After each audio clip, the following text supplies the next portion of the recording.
आपण पाहत आहात BV महाराष्ट्र न्यूज, खबरबात महाराष्ट्राची।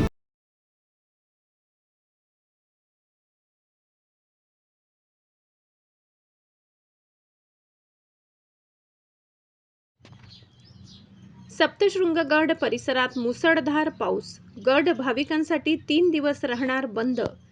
कळवण हवामान खात्याने वर्तविलेल्या अंदाजानुसार नाशिक जिल्ह्यातील प्रसिद्ध असलेले व लाखो भाविकांचे श्रद्धास्थान असलेल्या सप्तशृंग गड परिसरात आज सकाळपासून मुसळधार पावसाला सुरुवात झाली। यामुळे येथील जनजीवन विस्कळीत झाले असून नांदुरी घाटात कोसळणाऱ्या दरडी व दगडांच्या पार्श्वभूमीवर प्रशासनाने भाविकांच्या सुरक्षेच्या दृष्टीने सप्तशृंगी देवी मंदिर दर्शनासाठी 3 दिवस बंद करण्यात आला आहे। तर 3 दिवस सप्तशृंगी घाट रस्ता वाहतुकीसाठी बंद करण्यात आला आहे।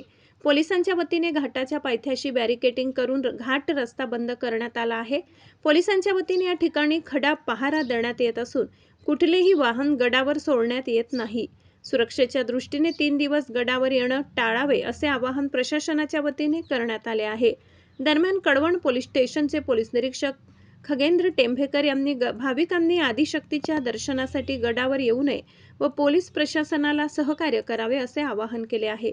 BV न्यूज महाराष्ट्रासाठी सहसंपादक चंद्रकांत जोशी।